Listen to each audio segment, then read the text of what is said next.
શ્રાવણ મહિનો આવે છે, કાલથી જ ચાલુ થવાનો છે. શું તરકીબ લગાડું?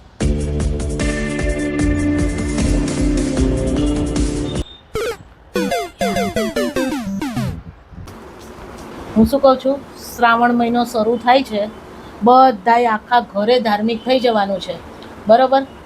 હા હા, મારે તો શ્રાવણ મહિનો કરવો જ છે. પણ તું મને એ કે મને તું ફરાળમાં શું શું બનાવી દઈશ? તમે કહેશો ને એ બધી તમારી મનગમતી વાનગીઓ બનાવી દઈશ, પણ ફરજિયાત શ્રાવણ મહિનો કરવાનો જ છે. ઓહો હો, આ તું શું બોલે છે? મને તો દાળમાં કંઈક કાળું લાગે છે હો.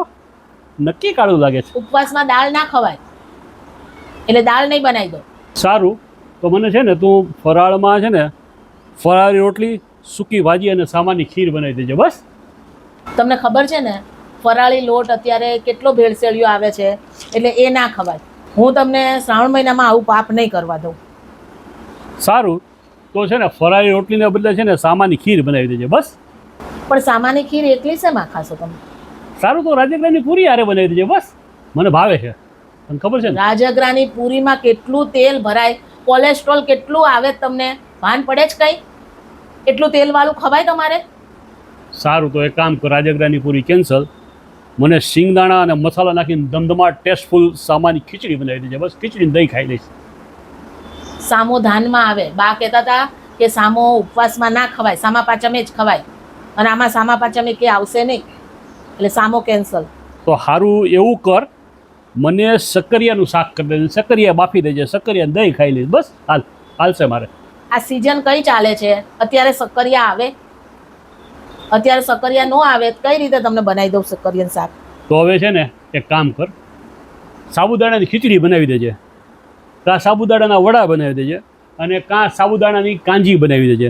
મેં જોયું છે કરિયાણા લિસ્ટમાં વખતે 2 કિલો સાબુદાણા લખ્યા છે. એ તો તું કરી જ દેજે બસ. હાલશે મારે.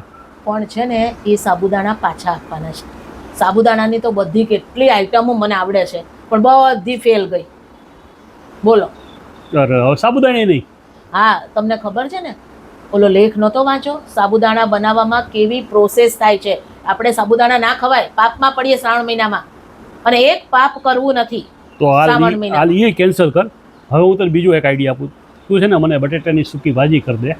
બટેટાની એલી કાતરી જેવી આવે છે ને એનો ચેવડો બનાવી દે, અને આરે એવું લાગે ને તો દહીં ભરી દેજે બસ. હાલશે. બટેટાનું મને કરી દેજે કંઈક. બટેટાથી આગળ કંઈ તમને હુજે છે? બટેટા ભાળ્યા નથી કે નકરા બટેટા ખાવાના? ડૉક્ટરે તમને ના પાડી, તમને કેટલો ગેસ થઈ જાય છે, અને પછી મારે દવાઓ કર્યા રાખવાની. સોડા કરી દે ને, લીંબુ આપ ને, તીખા આપ ને, સંચળ આપ ને. તો એક કામ કર, કોલેસ્ટ્રોલ ન વધે ને એવું કંઈક કરીએ.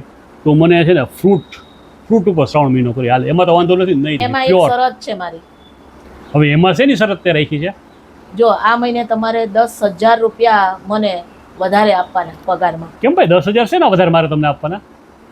ફ્રૂટ મફત આવશે. ફ્રૂટ કેટલું મોંઘું છે, આસમાને છે અત્યારે ફ્રૂટના ભાવ, અને શ્રાવણ મહિનો ચાલે છે એટલે ડબલ ભાવ. આ તો કઈ 10,000નું હું કઈ એકલો ફ્રૂટ નો ખાઈ જાઉં? હા, તમે આખી જિંદગી બીજાનું ક્યાં વિચાર્યું જ છે? તમારે એકલા જ છો ને, અમે બધા શું ખાશું? તો એવું કર, મારે શ્રાવણ મહિનો કરવો જ નથી. શ્રાવણ મહિનો કરું તો ઉપાધિ થાય ને. આ વખતે ઉપવાસ નથી કરવો, ભોળાનાથ માફ કરે બસ. હાલો. હાચન નથી કરવું? કહું તો શું નથી કરવો? હું તમને ના નથી પાડતી શ્રાવણ મહિનો કરવાનું, એટલે મારી ઉપર એ પાપના પોટલા ના ધોતા, સમજ્યા? અને મારી ઉપર જરાય તડાપીટ ના બોલાવતા. સારું, હાલો તો શાક રોટલી બનાવી નાખો. હા, બનાવી નાખો.